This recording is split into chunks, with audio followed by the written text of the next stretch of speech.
안녕하세요. 저는 40대 여자입니다. 저에게는 제 목숨을 바쳐서라도 지키고 싶은 소중한 사람이 하나 있는데요. 그건 바로 제 여동생입니다. 여동생은 저보다 4살이 어렸는데 어릴 때부터 남들과는 조금 달랐어요. IQ가 보통 사람들보다 살짝 낮은 경계선 지능을 갖고 있었거든요. 7살 아이 정도의 지적 수준을 가진 동생은 남들에게 돈을 뺏기거나 괴롭힘을 당해도 저항 한번 못한 채 탈탈 털리고 돌아오기 일쑤였어요. 저는 바보같이 착하기만 한 동생이 너무 가엾고 답답해서 늘 속이 상했죠. 이 바보야, 언니가 뭐라고 했어. 누가 네 걸 뺏으려고 하면 안 된다고 버텨야지. 달라는 대로 다 주고 오면 어떡해. 그거 그냥 준 거 아니야. 빌려준 거야. 걔가 다음에 만나면 꼭 준다고 했어. 걔가 누군데? 누구지? 기억이 안 나. 봐. 너 누군지도 모르잖아. 누군지도 모르는 애를 어디서 어떻게 만날 거야. 나도 모르겠어. 근데 걔가 너무 배가 고프다고 밥 사먹게 돈 좀 빌려달라고 그래서 걔가 너무 불쌍해서 돈 줬어. 그런 말을 고지고대로 믿으면 어떡해. 그런 건 전부 거짓말이야. 널 속여서 돈 빼앗으려고 그러는 거라고. 미안해, 언니. 앞으로는 절대 너 혼자 돌아다니지 말고 언니 옆에 꼭 붙어있어. 알겠지? 동생은 제가 지켜야 하는 아픈 손가락 같은 존재였어요. 아무리 아파도 떼어낼 수 없는 제 몸의 일부 같은 존재였죠. 동생도 이런 제 마음을 아는지 부모님보다도 저를 더 믿고 따랐어요. 이렇게 서로에게 애틋한 우리 자매에게 너무나도 불행한 일이 닥치고 말았습니다. 불의의 사고로 부모님 2분이 한꺼번에 세상을 떠나시게 된 것입니다. 하루아침에 부모님을 잃고 천의 고아가 된 우리 자매는 의지할 곳 없는 신세가 되고 말았죠. 그때가 제가 고등학교 1학년, 동생이 초등학교 6학년 때의 일입니다. 다행히도 친할머니와 친할아버지가 시골에서 농사를 꽤 크게 짓고 계셔서 최소한의 학비와 생활비를 보내주실 정도는 되었기에 경제적인 문제는 해결되었지만 한창 부모 손이 필요할 나이에 장애가 있는 동생까지 돌보면서 학교 생활을 해나가기는 정말 힘든 일이었습니다. 그래도 저는 이를 악물고 열심히 공부했습니다. 사실 저는 부모님이 살아계실 때부터 공부를 꽤 잘했어요. 엄마 아빠는 제가 검사가 되기를 바라셨죠.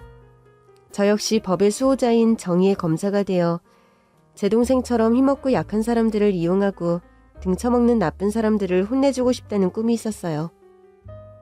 그래서 저는 서울에 있는 명문 법대에 무사히 입학했고 공부를 하고 아르바이트를 하는 바쁜 와중에도 어린 동생을 챙기며 열심히 생활을 이어나갔습니다. 그리고 부모님 없이 둘이서만 살아온 지 어느덧 7년이란 세월이 흘러 제 동생은 성인이 되었습니다. 부모님 없이 언니 손에서 아픈 곳 없이 잘 자라준 동생이 그저 고마웠죠. 고등학교를 무사히 마친 동생은 복지관을 다니며 직업훈련 교육을 받고 있었는데요.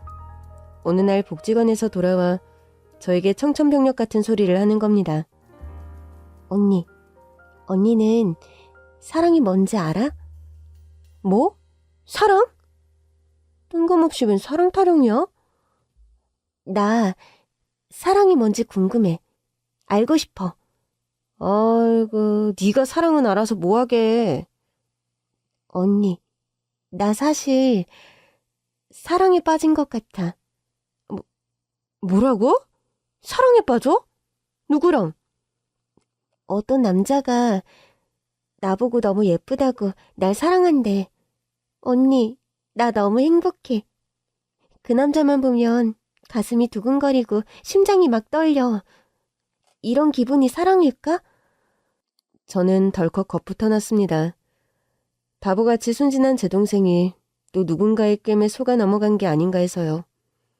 아무것도 모르는 장애인 여자를 사랑이니 뭐니 달콤한 말로 꼬드겨서 돈을 뜯어내는 건 기본이고 나쁜 일을 시키거나 심지어 유흥업소에 팔아먹기까지 하는 나쁜 사람들은 세상에 얼마든지 있었으니까요.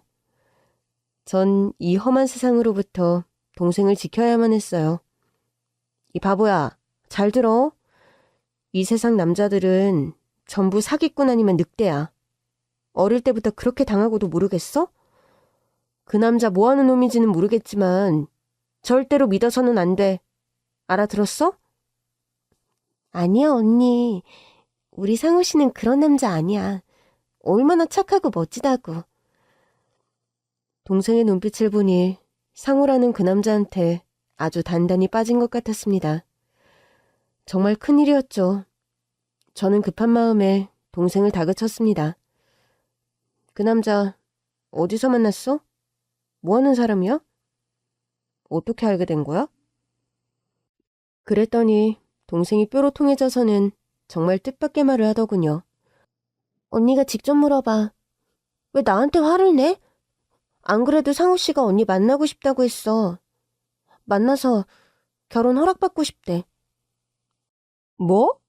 결혼 허락? 지금 둘이 결혼이라도 하겠다는 거야? 말도 안 돼. 제가 어떻게든 동생을 뜯어말리려고 했지만 소용없었어요. 동생의 마음은 이미 사랑이라는 바다에 풍덩 빠져 있더군요. 기어이 상우 오빠라는 사람과 약속을 잡아와서는 장소와 시간을 저에게 통보해 주는 겁니다. 할 수 없었죠. 제가 그 남자를 만나 똑부러지게 거절하고 다시는 제 동생 근처에 얼씬거리지 못하도록 하는 수밖에요. 제 동생의 보호자는 저밖에 없었으니까요. 동생이 알려준 약속 장소는 저희 동네 근처에 있는 갈비집이었는데 정원이 딸린 제법 큰 곳이었어요. 커피숍도 아니고 뭐 이런 데서 만나자고 하는지 의아했지만 저는 비장한 마음으로 동생 손을 붙들고 약속 장소로 들어섰죠. 그리고 갈비집 직원이 안내해준 방으로 들어가서는 정말 크게 놀라고 말았습니다. 방 안에는 상우라는 그 남자뿐만 아니라 나이가 좀 더 들어 보이는 중년의 남녀가 함께 앉아있더라고요. 어리둥절한 저를 보고는 중년의 여자가 얼른 일어나서 제 손을 잡아 끌었습니다. 아유, 어서 와요. 우리 수정이 언니시구나? 상우한테 얘기 많이 들었어요. 우리 수정이라뇨? 대체 누구신데? 난 상우 형수 되는 사람이에요. 이쪽은 상우 형이고. 우리 도련님이랑 수정이가 잘 지내는 게 너무 예쁘고 고마워서 저도 수정이 집안에 한번 인사드리고 싶어서 이렇게 신뢰를 무릅쓰고 나왔어요. 괜찮죠? 형과 형수의 첫인상은 일단 서글서글하고 나쁜 사람들 같지는 않았습니다. 잔뜩 경계했던 제 마음도 조금 누그러졌죠. 이렇게 양쪽 집 식구들이 다 모이니까 분위기가 꼭 상견례하는 것 같네. 우리도 부모님이 다 돌아가셔서 저랑 우리 박간 양반이랑 상호를 아들처럼 키우다시피 했거든요. 도련님 키우느라 우린 자식도 안 가졌어요. 제 동생이 사랑에 빠졌다는 상호라는 남자는 나이가 제 동생보다 한 살이 많고 지적장애 3급이라 동생과 같은 복지관에 다닌다고 했습니다. 둘이 처음 만나게 된 것도 복지관이라더라고요. 일단 나쁜 사람 같지는 않아서 전 안심을 했습니다. 겉으로 보기엔 지적장애가 전혀 티가 안 날 정도로 멀쩡한 데다가 키도 크고 덩치도 좋고 무엇보다 눈웃음이 선하고 착한 인상이더라고요. 우리 도련님 지적장애가 있지만 바리스타 자격증에 운전면허증도 있어요. 게다가 착하고 성실하고 한 여자밖에 모르는 순정파예요. 둘이 교제할 수 있게 허락해 줍시다. 그렇지만 아무래도 좀 걱정이 되어서요. 저한테는 하나밖에 없는 너무 소중한 동생이고 아직 남자를 만나기엔 어린아이인 것 같아서요. 저도 우리 도련님 키우면서 숱하게 고생을 해봐서요. 수정이 언니 분 마음은 제가 누구보다 잘 알죠. 젊은 아가씨가 부모도 없이 장애까지 있는 동생을 혼자 키우느라 얼마나 힘들었겠어? 그래도 이렇게 성인이 될 때까지 잘 키워놨으니 이제는 동생이 여자로서 행복을 찾을 수 있게 도와줘야죠. 품에만 끼고 있는다고 그게 사랑인가요? 놓아주는 것도 사랑이에요. 우리는 수정이를 하늘이 맺어준 인연이라고 생각해요. 둘이서 알콩달콩 잘 살 수 있도록 우리가 최대한 지원을 해줄 거예요. 에? 그게 무슨 말씀이세요? 지금 정말로 둘이 결혼이라도 시키겠다는 말씀이세요? 그럼요. 천생연분을 만났는데 시간 끌어 뭐예요. 얼른 결혼시켜야지. 수정이 언니만 허락하면 결혼 준비는 우리 집에서 다 할 거예요. 그래도 어떻게 그렇게 결혼을 시켜요? 제 동생은 아직 결혼할 준비가 안 됐어요. 맞아요. 둘이서만 살라고 신혼살림 내주는 건 나도 불안해요. 우리 애들 몸만 컸지. 사실 둘 다 애기들이잖아요. 그래서 제가 자식처럼 동생처럼 끼고 보살피면서 데리고 살려고요. 그리고 둘 다 바리스타일도 배웠으니까 앞으로 조그만 카페를 하나 차려줘도 되고, 아니면 여기 갈비집에서 일 배운다 생각하고 일해도 되고. 네? 여기서요? 네, 여기 갈비집. 사실 제가 운영하는 식당이거든요. 수정이는 나한테 맡기고 언니도 언니 인생 찾아야죠. 동생 때문에 지금 아무것도 못하고 있죠? 사실 저는 법대를 졸업하고 사법고시를 준비 중이었는데 1차 시험에서 2방이나 낙방하면서 의기소침해진 상태였어요. 복지관에서 얘기 들어보니까 사법고시인가 뭔가 어려운 시험 준비한다며? 동생 데리고 공부하는 게 어디 쉽겠어요. 그러지 말고 말 나온 김에 상호랑 수정이 결혼시켜버립시다. 그게 서로서로 다 좋은 일인 것 같은데. 상호랑 수정이는 사랑 찾아서 좋고, 수정이 언니는 자기 인생 찾아서 좋고, 나는 딸 같고 동생 같은 동서 생겨서 좋고. 얼떨결에 상견례 아닌 상견례를 마치고 동생을 데리고 나오는 제 마음은 정말 착잡했습니다. 뭐가 정말 동생을 위하는 길인지 깊이 생각을 해보게 되더라고요. 막말로 앞날이 불투명한 고시생인 제가 동생을 위해서 뭘 해줄 수 있겠어요? 그런데 남자 쪽에서 살 집이며 앞으로 밥벌이며 모든 걸 책임지겠다고 하니 마음이 흔들릴 수밖에 없었어요. 수정아, 너 정말 상우 씨랑 결혼할 거야?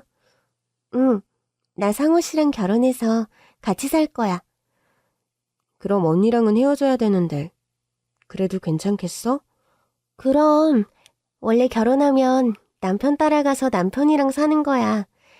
내가 언니랑 평생 살 수는 없잖아. 저는 깊은 고민 끝에 동생을 결혼시키기로 결심했습니다. 제부될 사람도 좋아 보였고 집안도 경제력이 있어 동생이 풍족하고 안락한 삶을 살 수 있을 것 같았죠. 물론 제부의 형과 형수도 좋은 사람 같았고요. 무엇보다 본인이 그렇게 원하는데 말릴 도리가 없더라고요. 그렇게 해서 제 동생은 20살 어린 나이에 제 품을 떠나 결혼을 하게 되었습니다. 부모님 대신 혼주석에 앉은 저는 예쁜 웨딩드레스를 입고 세상에서 가장 행복한 여자가 된 동생의 모습을 보며 감격의 눈물을 흘렸죠. 어리기만 한 줄 알았던 제 동생이 언제 이렇게 커서 시집을 가나 싶어서요. 이게 아마 딸을 시집 보내는 엄마의 마음이겠죠? 동생의 손이 뚱서도 같은 마음인지 제 손을 붙들고 저처럼 울더군요. 아유, 둘이 잘 어울리는 거 봐. 선남선녀가 따로 없네. 고마워요, 사돈처녀. 하나뿐인 동생을 이렇게 곱게 키워서 우리 집에 보내줘서요. 사돈처녀, 이제 수정이는 아무 걱정하지 말아요. 내가 정말 친동생처럼 잘 보살필게요. 우리 어머니 아버지가 계셨으면 수정이 정말 예뻐하셨을 텐데. 내가 시부모님 옷까지 대신해서 우리 수정이 많이 아껴줄게요.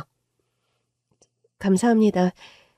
이런 말씀 드리기는 송구스럽지만 우리 수정이 정말 아무것도 모르는 어린애 같은 동생이에요. 부디 어여삐 여기시고 잘 가르쳐주세요. 부탁드리겠습니다. 걱정하지 말라니까. 이제 동생 걱정은 내려놓고 사돈 처녀도 자기 인생 살아요. 고시 준비만 하다가 늙어서 처녀 귀신이라도 되면 어쩌려고 그래? 결혼식을 마친 동생은 제부가 어렸을 때부터 살고 있다는 형네 집에 신혼차림을 차렸습니다. 시댁 식구들과 한 집에 사는 것이 불편하지는 않을까 걱정이 되었는데요. 동생이 보내온 집 사진을 보고는 걱정을 한시름 놓았어요. 동생이 살게 될 집은 정원이 딸린 2층짜리 단독주택이더라고요. 집 자랑을 한다고 동생이 저에게 전화를 걸어왔는데 동생의 목소리는 행복 그 자체더군요. 언니, 우리 집은 여기 2층 집이야. 1층은 형님이랑 아주버님이 쓰시고 2층은 오빠랑 내가 써. 여기 오빠랑 내 방도 있고 침대도 있고 TV도 있어. 우리 집 정말 좋지? 그래, 너무 좋다, 수정아. 행복하게 잘 살아야 돼? 뭐 힘든 건 없어? 응, 형님이랑 아주버님이 너무 예뻐해 주셔. 오빠도 잘해주고. 잘 지낸다니 다행이다. 그래도 만약에 힘들거나 언니 보고 싶으면 언제든지 돌아와도 돼. 알겠지? 응, 알겠어. 언니도 잘 있어. 그렇게 동생은 결혼해서 제품을 떠났고 저는 본격적으로 사법고시 준비를 했죠. 그리고 1년 만에 사시를 패스하고 드디어 꿈에 그리던 검사가 되었습니다. 그러나 동생에게 시험에 합격했다는 소식조차 제대로 전하지 못했어요. 제가 너무 바빠서 그런 탓도 있지만 제가 짬을 내서 전화를 해도 어찌된 일인지 동생과 잘 연락이 닿지 않더라고요. 그 대신 문자하는 법을 배웠는지 동생은 문자로 간간히 소식을 전해왔습니다. 잘 있다, 어디로 여행을 갔다, 뭘 먹었다. 대부분 그런 일상적인 내용들이었습니다. 동생이 행복하게 잘 지내는 것 같아서 저는 안심하고 제 일에 몰두할 수가 있었죠. 초임검사라 정말 퇴근할 시간도 없을 정도로 눈코 뜰 새 없이 바빴거든요. 그렇게 저는 사건에 파묻혀서 그리고 동생은 신혼재미에 푹 빠져서 저희 자매는 서로 얼굴을 보지 못한 채 3년이란 시간이 훌쩍 흘러버렸습니다. 그리고 3년 뒤 동생을 다시 만나게 된 건 장례식장에서였습니다. 행복하기만을 바랬던 동생에게 다시 한번 비극적인 일이 일어나고 만 거였죠. 연락을 받은 저는 충격으로 한동안 말을 잇지 못했어요. 연락을 해온 건 동생의 손윗동서였습니다. 사돈 처녀, 나예요. 수정이 손윗동서. 어머, 잘 지내셨어요? 오랜만입니다. 우리 수정이 잘 지내죠? 바빠서 요즘 통 연락을 못했어요. 아니요. 잘 못 지내요. 아유, 세상에. 빨리 여기 장례식장으로 좀 와주셔야겠어요. 네? 장례식장이요? 댁에 무슨 병고라도 있나요? 글쎄 우리 서방님이 상우가 사고로 세상을 떠났어요. 예? 제부가요? 아니 어쩌다가 갑자기 왜요? 사고요. 교통사고. 우리 수정이는요? 수정이는 괜찮나요? 저는 정신없이 장례식장으로 달려갔습니다. 조문객도 거의 없는 썰렁한 빈소에는 상복을 입은 제 동생과 동생의 손윗동서만 넋이 나간 얼굴로 앉아있더라고요. 수정아, 수정이 너 괜찮니?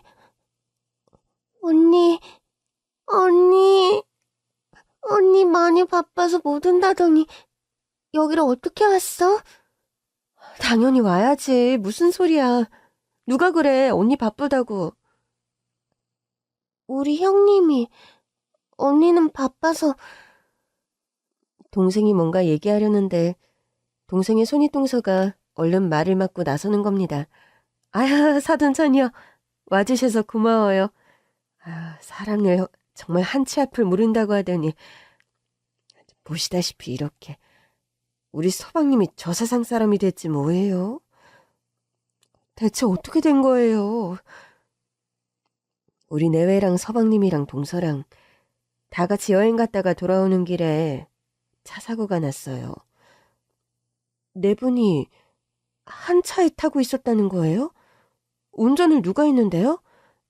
서방님이요. 아니, 우리 제부만 사망하고 나머지 사람들은 다 멀쩡하단 말이에요? 대체 어떻게 사고가 났길래?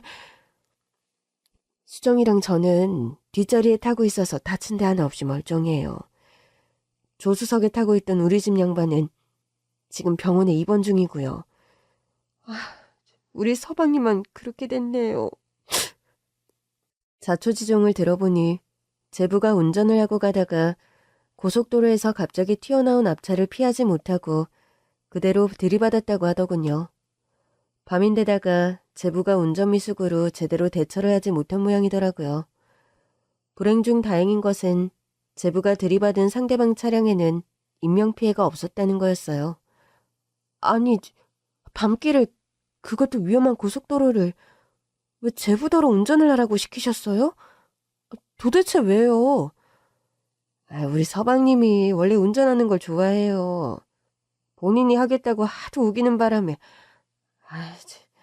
이렇게 될 줄 누가 알았나.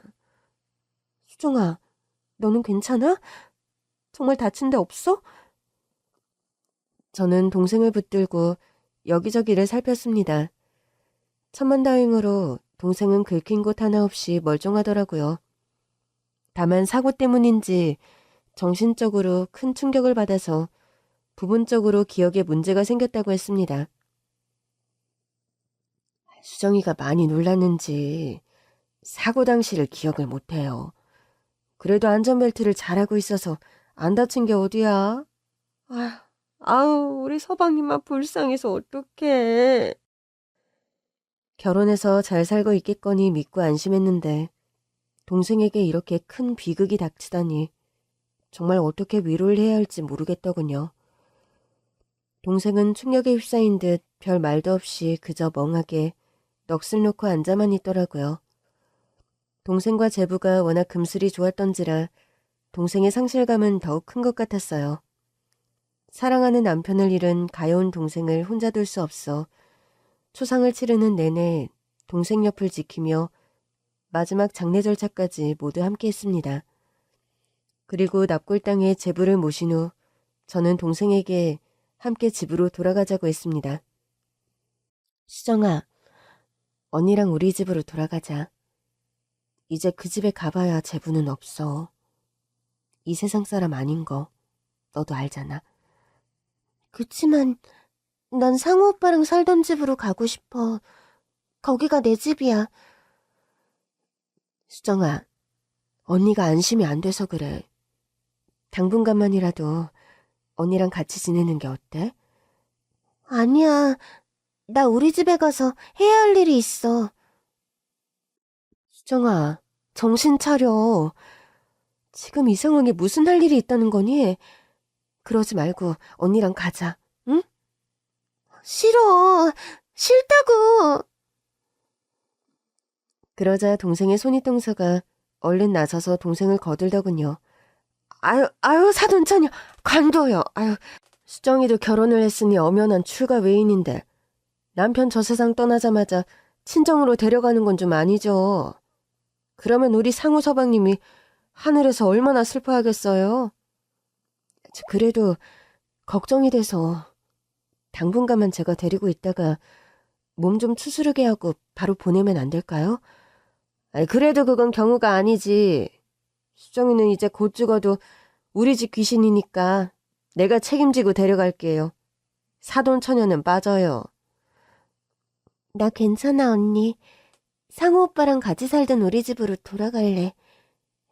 가서 오빠 물건도 정리하고 또 해야 될 일도 있어.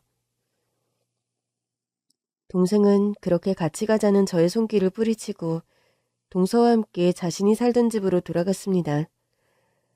저를 뒤로하고 돌아가는 동생을 보며 조금은 서운하기도 했지만 한편으로는 대견하다는 생각도 들더군요.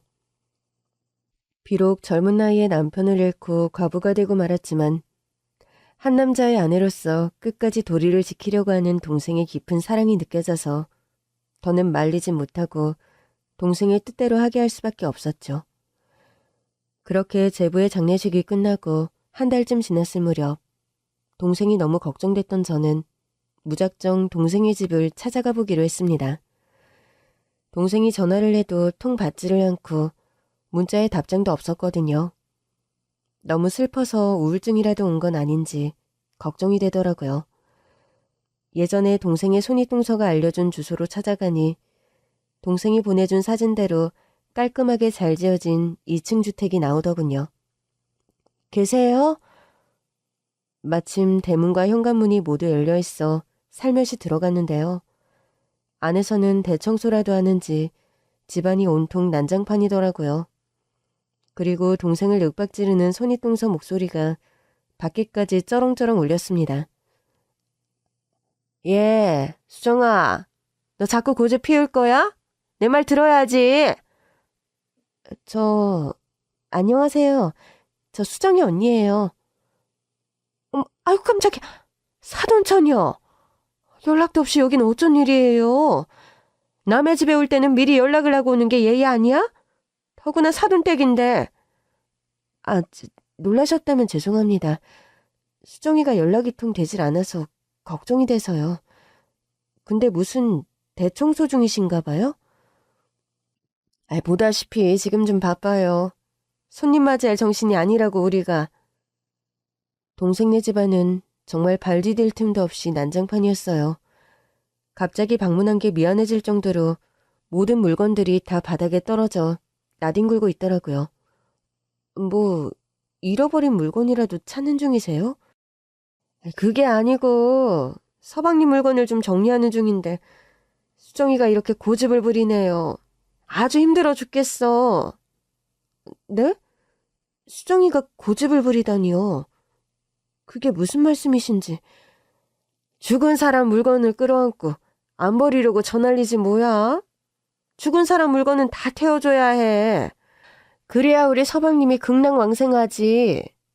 이승에 있는 사람이 이렇게 미련 잔뜩 갖고 있으면 죽은 사람이 좋은 데로 못 가는 거라고. 내 수정이가 말귀를 못 알아먹으니 내가 이렇게 속이 터질 수밖에요.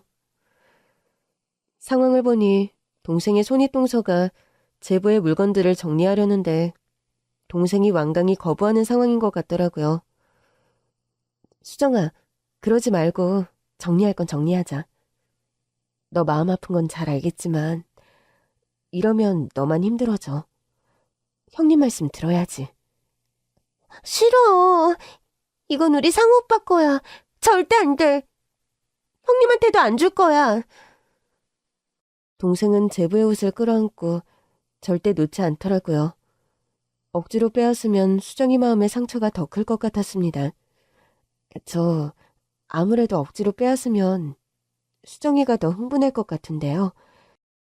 수정이도 슬픔을 추스를 시간이 좀 필요할 테니까 사돈께서 조금만 더 기다려주시면 안 될까요? 아직 제부 떠난 지 한 달밖에 안 됐으니 아직은 보내기가 쉽지 않겠죠. 아유, 이렇게 사정 다 봐주다가는 우리만 점점 힘들어진다고. 지적장에 있는 애들이 얼마나 고집센지 사돈처녀도 잘할 거 아니야. 그리고 한 달이면 충분하지? 더 이상 무슨 시간이 필요해? 사건 조사도 다 마무리된 마당에. 참, 사건 조사가 끝나셨다고요? 그럼 사고 처리는 어떻게 된 건가요? 피해자랑 합의 같은 건 어떻게 된 거죠? 사돈처녀가 그건 알아서 뭐하게 해요? 법 공부 좀 했다고 아는 척이라도 하고 싶은 모양인데 남의 일에 괜히 끼어들지 말아요. 되지도 않는 공부를 몇 년째 하고 있는 거야? 아휴, 언니나 동생이나. 동생의 손윗동서는 제가 사실을 패스하고 검사가 된 걸 아직 모르고 있더라고요. 사실은 제가 검사라는 걸 말하려는데 동서가 갑자기 거칠게 저를 밖으로 내몰더군요. 아무튼 오늘은 날이 아니에요. 여기 정리되고 나면 다시 연락할 테니까 나중에 다시 와요, 사돈처녀. 얼떨결에 대문 밖까지 밀려난 저는 집안에 가방을 놓고 왔다는 사실을 깨달았습니다. 억지로 떠밀려 나오면서 가방을 통째로 놓고 나와버린 거죠. 하는 수 없이 집 안으로 다시 들어갔는데요. 눈앞에 믿을 수 없는 광경이 펼쳐지고 있더군요. 글쎄 그 동서라는 여자가 제 동생의 뺨을 있는 힘껏 내리치고 있지 뭡니까? 인연이? 언니 있다고 대들어? 아니에요, 형님. 잘못했어요. 한 번만 용서해 주세요. 저는 너무 기가 막혀서 동생의 이름을 부르며 집 안으로 뛰어들어갔어요. 수정아! 저를 본 동생의 동서는 깜짝 놀라며 주춤하더군요. 뭐야, 아직 안 갔어? 그런데 제 뒤로 어떤 여자 하나가 따라 들어오는 겁니다. 계십니까? 여기가 한상우 씨 댁 맞죠? 그 여자를 본 동생의 손윗동서는 저를 봤을 때보다 몇 배는 더 소스라치게 놀라더군요. 여긴 또 왜 찾아왔어요? 이제 조사는 다 끝난 거 아니에요? 몇 가지 더 물어볼 게 좀 있어서요. 알고 보니 그 여자는 경찰이었는데 제부의 교통사고에 뭔가 의문점이 있어서 조금 더 조사를 하러 온 모양이더라고요. 그날 한상우 씨가 술을 마셨나요? 글쎄 몇 번을 얘기해요. 저는 술 마시는 걸 못 봤는데 아마 저희 몰래 저녁 먹으면서 한 잔 홀짝 한 모양이죠. 그러니 그렇게 큰 사고를 냈지. 한상우 씨가 지적장애 상급이던데 굳이 운전대를 맡길 만한 이유가 있었나요? 그건 서방님이 자기가 운전을 하겠다고 팍팍 우겨서 그랬다니까. 지난번에 참고인 조사에서 다 얘기했잖아요. 여기 이분은 한상우 씨 아내분이라고 하셨죠? 이분도 진술하셨나요? 얘는 머리가 모자란 애야. 지적장애가 있다고요. 한마디로 바보라고, 바보. 사고 충격으로 그날 일을 제대로 기억도 못해요. 저는 제 동생을 두고 막말을 하는 동생의 동서를 보고 화가 머리끝까지 났습니다. 뭐예요? 지금 뭐라고 했어요? 모자라네? 바보? 지금까지 내 동생을 그런 취급하면서 데리고 산 거예요? 게다가 애를 왜 때려요? 우리 수정이가 무슨 잘못을 했다고. 나도 손 한 번 안 대고 곱게 키운 애예요. 당신이 뭔데 내 동생을 때려? 우리 수정이 더 이상 이 집에 못 둬요. 제가 당장 데려갈 겁니다. 가자, 수정아. 저는 동생을 데리고 당장 그 집을 나왔습니다. 동생은 손에 들고 있던 제부의 겉옷 하나 덜렁 걸치고 빈손으로 집을 나오고 말았죠. 현장에 경찰이 있어서 그런지 동서라는 여자도 이번에는 적극적으로 말리지 못하더라고요. 그렇게 3년 만에 친정으로 돌아온 동생은 비로소 그동안 있었던 일을 털어놓았는데요. 동생의 이야기를 듣고 전 정말 충격을 받고 말았습니다. 손윗동서라는 여자가 지금껏 저에게 했던 이야기는 거의 다 거짓말이더라고요. 갈빗집에서 일을 배우게 하겠다더니 제부와 제 동생을 데려다 숯불을 피우고 불판 닦는 일을 휴일도 없이 매일매일 시켰다더군요. 그것도 월급 한 푼 주지 않고 무보수로요. 상우 오빠가 월급 달라고 하면 아주버님이랑 형님이 막 때렸어. 먹여주고 재워주고 장가 보내느라 돈 들어간 거 다 갚으라고 막 무섭게 화냈어. 그래서 우리 둘 다 돈이 없었어. 방도 처음에는 2층에 있는 좋은 방에서 살게 했는데 나중에 부엌 옆에 있는 조그만 방으로 쫓아냈어. 그 방은 너무 춥고 깜깜했어. 형님은 맨날 소리 지르고 집안일도 전부 나한테 시키고 갈비집에서 불판 닦는 것도 나 시키고 너무 힘들고 무서웠어, 언니. 그럼 언니한테 연락을 하지 그랬어. 언니가 힘들면 다시 돌아와도 된다고 했잖아. 근데 형님이 내 핸드폰을 뺏어갔어. 뭐? 핸드폰을 뺏었다고? 응. 언니는 공부하느라 바빠서 나랑 전화 못한다고 했어. 수정이 네가 가끔 언니한테 문자 보냈잖아. 간간히 잘 지낸다고 문자가 왔는데? 그거 아마 우리 형님이 보낸 걸걸? 나는 문자는 어려워서 잘 못 보내. 뭐야? 핸드폰도 뺐고 대신 너인 척 날 속이기까지 했다고? 정말 이 여자 안 되겠네. 애를 데려다가 노동력 착취해, 임금 갈취해. 핸드폰까지 뺐고 널 사칭해서 현직 검사한테 사기를 쳐? 언니가 너희 동서라는 여자 가만 안 둘 거야. 걱정하지 마. 저는 다음 날 당장 동생이 살던 집에서 만났던 형사를 찾아갔습니다. 저 역시 제부의 죽음과 교통사고에 뭔가 미심쩍은 부분이 있었어요. 전 제부의 사고부터 철저하게 파헤쳐보기로 했습니다. 안녕하십니까. 서울 동부지검 김수영 검사입니다. 한상우 씨 교통사고 사망사건 관련해서 좀 더 알고 싶어서 찾아왔습니다. 검사님께서 왜 그 사건에 관심을 가지시는 거죠? 사실 조사도 다 끝난 사건이라 저도 더 드릴 말씀은 없는데요.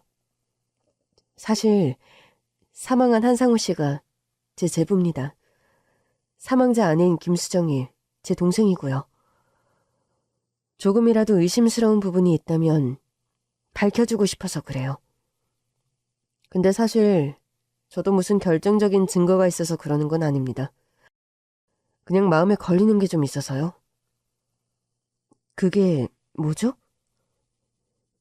그때 당시 피해 차량 운전자의 진술을 들어봤는데 사고 차량이 뒤에서 차선을 몰고 달리면서 왔다 갔다 하는 게 영락없는 음주운전 차량 같았다고 했거든요. 근데 운전자였던 한상우 씨 부검 결과 알코올은 한 방울도 검출되지 않았어요. 현장에서 술에 취해 있었던 건 오히려 한상우 씨 형, 한상철 씨였죠. 뭐라고요? 형이 술에 취해 있었다고요? 네, 만취 상태였습니다. 그래서 뭔가 좀 의심스러워요. 게다가 사고 차량은 조수석 쪽이 굉장히 심하게 파손됐는데 반대편에 있던 운전자가 사망했다는 것도 좀 이상하고요. 그럼 형사님 말씀은 저희 제부가 운전자가 아닐 수도 있다는 말씀인가요? 네, 정황상 운전자를 바꿔치기 한 게 아닌가 의심이 되기는 한데 결정적인 물증이 없네요. 피해 차량 운전자는 뭐라 하던가요? 사고 직후에 수상한 움직임 같은 거 못 봤대요? 그게 피해 차량 운전자는 한상우 씨 차가 뒤에서 들이받은 직후에 잠시 기절을 한 모양이더라고요. 사고 이후에 눈 떠보니까 병원이었대요. 사고 난 이후 상황을 못 봤다? 네, 뭔가 많이 구리죠? 확실히 구리네요. 그러니까 담당 형사의 추리를 정리해보자면 제부의 형이 음주 상태에서 운전하다 사고를 냈는데 사망한 제부와 자리를 바꾸고 마치 제부가 운전하다 사고를 낸 것처럼 사건을 은폐하고 조작했다는 겁니다. 그런데 결정적인 증거도 목격자도 찾지 못해서 사건이 이대로 끝날 위기라는 거였죠. 이때는 CCTV나 블랙박스도 요즘처럼 많지 않던 시절이어서 형사님들도 증거를 찾는 데 총력을 기울였지만 이렇다 할 성과를 내지 못한 모양이었어요. 저는 지푸라기라도 잡는 심정으로 그날 사고 차량에 함께 타고 있던 동생에게 다시 한번 사건이 나던 날에 대해서 물어봤습니다. 수정아, 사고 나던 날 말이야. 뭐 기억나는 거 없어? 어떤 거? 정말 제부가 운전한 게 맞아? 기억이 잘 안 나. 미안해, 언니. 내가 형님한테 아주버님이 운전한 거 아니냐고 말했는데 엄청 혼났어. 절대 아니라고. 내가 잘못 알고 있는 거라고 했어. 나는 머리가 나쁘니까 잘 모르잖아, 언니. 미안해. 상우 오빠한테도 미안하고. 아니야, 괜찮아. 네 잘못 아니야. 자책하지 마, 수정아. 근데 그날 놀러 갔던 거 아니야. 뭐?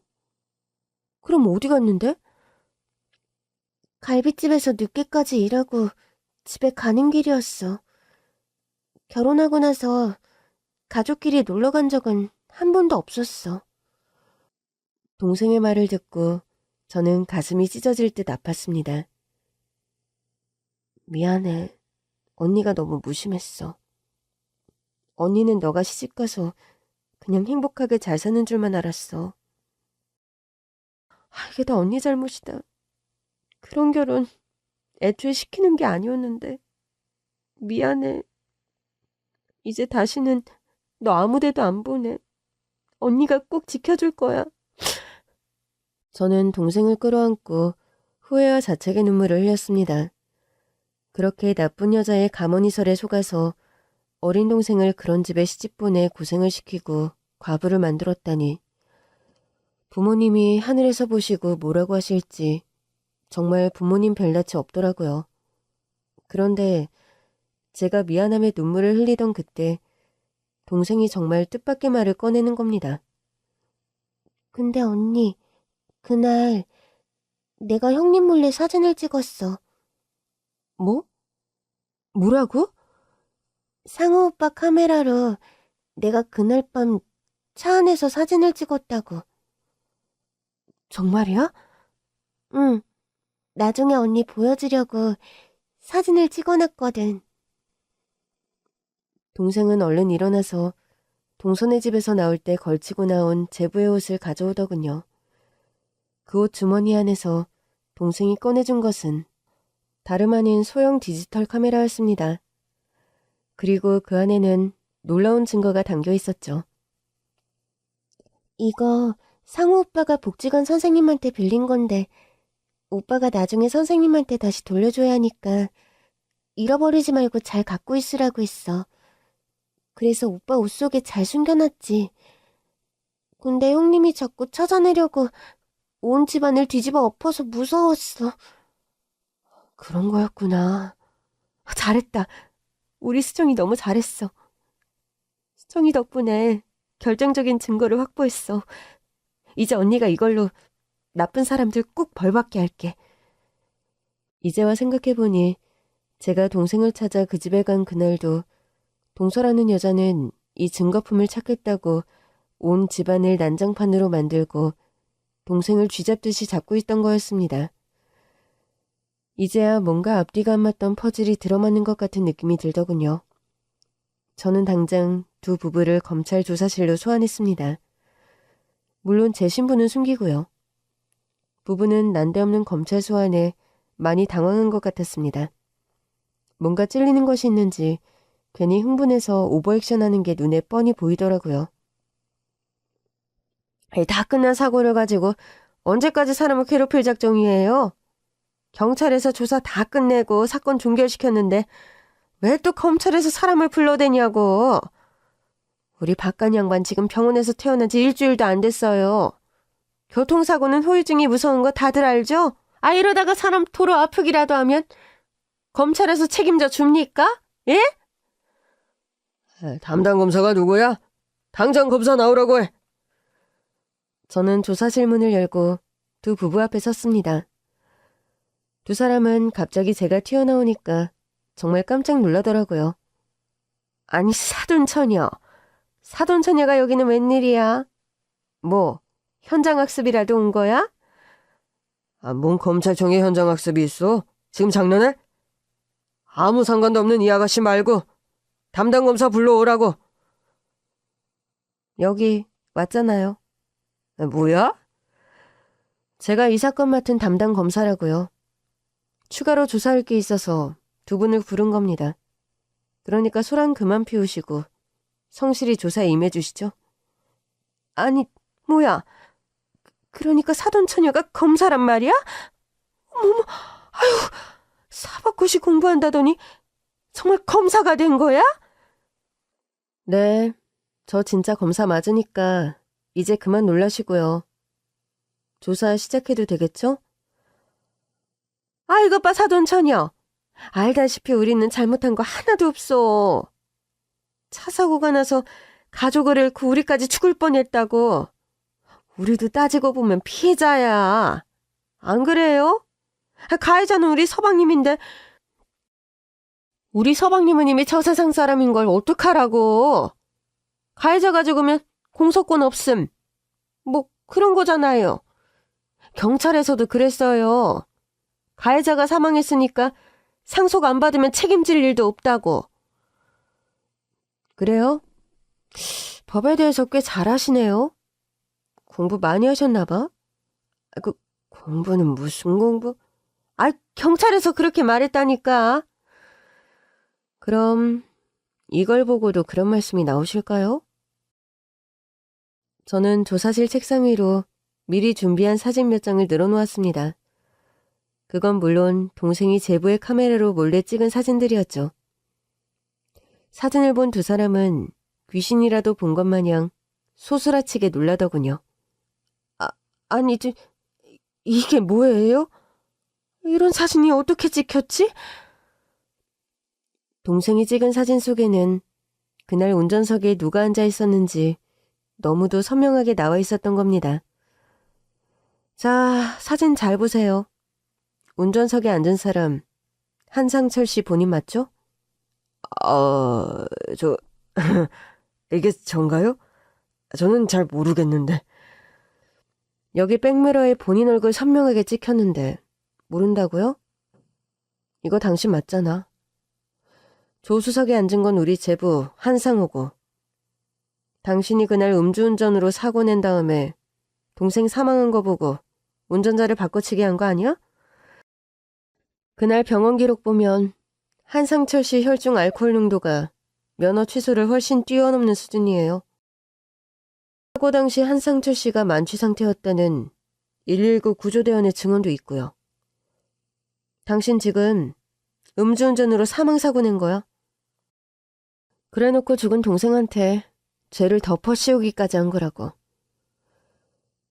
모든 죄가 백일하에 드러났는데도 동서의 손이동서는 물러설 줄을 모르더군요. 증거 있어? 증거 있냐고! 사고가 난 후에 운전자를 바꾼 게 아니라 운전자를 바꾸고 나서 사고가 난 거라고. 우리 집 양반이 운전하고 가다가 중간에 멈춰서서 서방님이랑 교대했고 그 후에 서방님이 사고를 낸 거야. 사고 난 다음에 운전자 바꿔치기 했다는 증거는 어디에도 없어요. 그래요? 그렇게 우기실 줄 알고 아주 확실한 목격자 증언을 확보했습니다. 저는 미리 와서 조사를 받고 간 제 동생의 증언 영상 일부분을 보여주었습니다. 제가 똑똑히 봤어요. 조수석에서 피를 흘리고 있는 제 남편을 형님이랑 아주버님이 끌어내려서 운전석에다가 앉혔어요. 형님이 아주버님한테 정신 차리고 빨리 옮기라고 시켰어요. 상우는 어차피 죽었어. 죽은 사람이 다 안고 가야지. 그럼 깔끔하잖아. 뭘 꾸물거려? 당신 살인자 돼서 감옥 갈 거야? 우리 형님이 이렇게 말했어요. 동생은 그날 자기 동서가 현장에서 한 끔찍한 말을 토시 하나 빼놓지 않고 전부 기억하고 있었던 겁니다. 거짓말이야. 수정이 머리가 모자란 건 세상이 다 아는 사실인데 저 말이 제대로 증거 효력이나 있을 것 같아? 저 모자란 년이 하는 말을 누가 믿어줄 것 같냐고! 그건 그쪽이 판단할 문제가 아니라 재판 때 판사님이 알아서 할 문제고요. 참고로 자폐아나 지적장애 아들의 증언이 받아들여진 판례들이 많이 있습니다. 그리고 우리 수정이는 지적장애가 아니라 경계선 지능일 뿐이에요. 장애 등급 같은 건 없어요. 아시겠어요? 불효 같은 게 언제 저런 사진을 찍었어? 앙큼한 것. 내가 그럴 줄 알았어. 뭔가 있을 줄 알고 온 집안을 이잡듯이 뒤졌는데 저걸 어디다 숨겨뒀던 거야? 은혜도 모르는 배은망덕한 것 같으니라고. 말 조심해요. 이번 교통사고 건이랑 별개로 당신이 내 동생 데려다가 노동력 착취하고 임금도 제때 지불 안 한 거, 핸드폰도 뺏고 나한테 동생인 척 문자 보내고 사기친 거 전부 민형사상으로 고소 고발해서 따로 죗값 치르게 할 거니까. 무슨 소리야. 누가 누굴 착취해? 당신이 운영하는 식당 종업원들이 전부 증언했어요. 우리 수정이랑 제부 데려다가 돈 한 푼 안 주고 노예처럼 부려먹은 거. 그럼 먹여주고 재워주는데 밥값은 해야지. 무슨 대단한 공주마마를 모셔왔다고 집에 고이 두고 놀고 먹게 해? 그러려고 내 동생 데려갔어요? 노예처럼 일 시키려고? 자식처럼 동생처럼 잘해주겠다더니 불쌍한 애를 이용해 먹긴 하고, 게다가 동생이 그렇게 사랑했던 사람을 죽여놓고 죄를 뒤집어 씌우기까지 해? 당신들한테 동생네 부부는 대체 무슨 의미야? 아무리 그래도 혈육이고 가족이잖아. 어떻게 가족한테 그럴 수가 있어? 가족이니까 이날 이때껏 키워주고 사람 만들어줬지. 당신 동생도 내 덕분에 시집이라도 한번 가본 줄 알아. 그 모자란 애를 누가 받아줄 것 같아? 당신들 정말 끝까지 반성할 줄 모르는 인간들이네. 여기 이 사람들 당장 구속시켜요. 도주 우려도 있고 또 증거 조작하고 인멸하려는 시도도 있어서 구속수사해야 됩니다. 네, 검사님. 구속이란 말이 나오자 그제서야 그 여자는 얼굴이 파랗게 질려서는 어쩔 줄 모르더라고요. 구속이라니요. 우리 바깥 양반이야 음주운전해서 사람 죽인 거 맞으니까 구속된다지만 전 왜요? 전 잘못한 거 없잖아요. 네? 지금 한상철 씨가 운전하다 사고 낸 거 증언하신 겁니다. 그래요. 그건 맞는데 왜 나까지 구속하려고 그러냐고. 왜? 본인 죄는 본인이 제일 잘할 거 아닙니까? 그 여자는 조사실을 나서려던 저를 붙잡고 늘어지며 제 앞에 갑자기 무릎을 꿇고 싹싹 빌더군요. 사돈처녀. 아니 검사님. 저 좀 살려주세요. 저는 몸이 아파서 감옥에는 못 가요. 그래도 우리가 모르는 사이도 아니고 자식 같은 동생들을 나눠 가진 각별한 사돈지간 아닙니까?